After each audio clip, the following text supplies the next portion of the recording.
नाही होत. अरे थांबा ना, मी आहे ना, थांबा जरा. आणि मी जर कंपॅरेटिव्ह सांगायला लागलो ना, मागच्या काळात विदर्भाला काय मिळालं आता काय मिळालं, तोंड दाखवायला काय मिळणार. 2029-30च्या दरम्यान देशातली पहिली $1 ट्रिलियन इकॉनॉमी ही महाराष्ट्र असेल. त्या दृष्टीनं या ठिकाणी आपलं कार्य चाललंय. बसा, खाली बसा.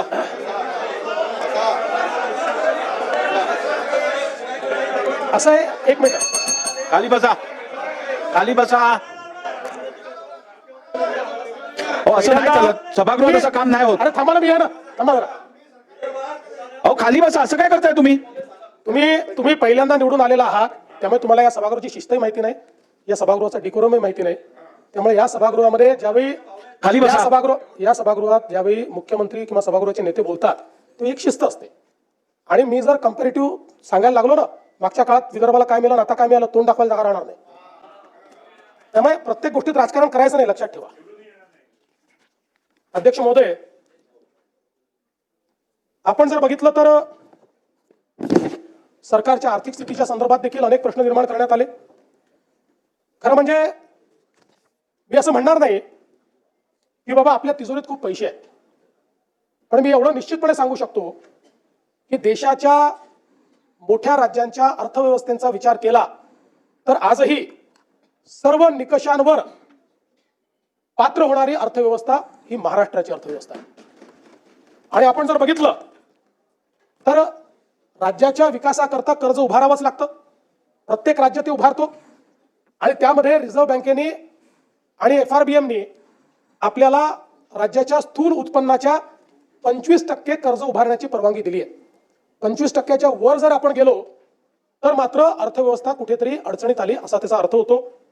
आपण 2025-26चे जे काही आपले अर्थसंकल्पीय अंदाज आहेत त्याचा आपण विचार केला आणि आतापर्यंत घेतलेल्या कर्जाचा विचार केला तर आपण एकूण स्थूल उत्पन्नाच्या 18.87% एवढंच त्या ठिकाणी कर्ज घेतलेलं आहे. 25%च्या मर्यादेपासून आपण पुष्कळ दूर आहोत. आणि एवढंच नाही तर देशामध्ये केवळ 3 राज्य आहेत की ज्या राज्यांचं हे दायित्व 20%च्या कमी आहेत. त्यातले गुजरात आहे, दुसरं ओरिसा आहे आणि तिसरं आपलं महाराष्ट्र आहे. हे सांगताना मला अतिशय आनंद होतोय.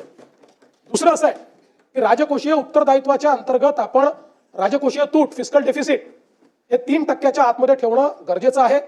आपण लाडकी बहीण योजना आणि शेतकऱ्यांचे त्या ठिकाणी पैसे देऊन देखील आपलं फिस्कल डेफिसिट 3%च्या आतच आपण ठेवलेलं आहे. आणि याही वर्षी आता चालू जे वर्ष आहे ते संपता ते फिस्कल डेफिसिट 3%च्या आतच ठेवण्यात आपल्याला यश येईल हा मला पूर्णपणे त्या ठिकाणी विश्वास आहे. सरत्या वर्षामध्ये आपण ते 2.76% इथपर्यंतच मर्यादित ठेवलं. त्यामुळे हा जो दुसराही निकष आहे त्याही निकषावर आपली अर्थव्यवस्था ही अजून कुठेही दिवाळखोरीकडे चाललेली नाही. यासोबत आपण जर विचार केला तर महसुली जमेशी व्याजाची जी काही प्रदानाची टक्केवारी आहे ती टक्केवारी आपण जर त्या ठिकाणी बघितली तर आता ती 11.53% दिसते आहे.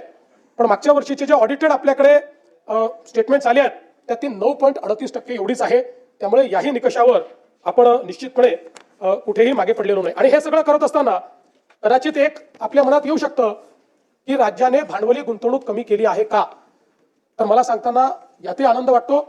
केंद्र सरकारने घालून दिलेल्या निकषापेक्षा जास्त भांडवली गुंतवणूक ही महाराष्ट्राने केलेली आहे. त्यामुळे त्याही बाबतीत कुठलंही कॉम्प्रोमाइज आपण केलेलं नाही.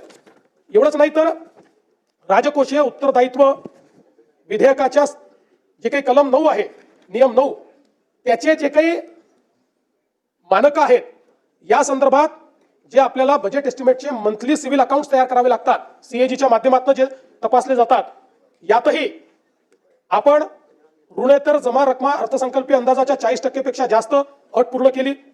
राजकोषीय तूट अर्थसंकल्पीय अंदाजाच्या 45% पेक्षा कमी अट पूर्ण केली.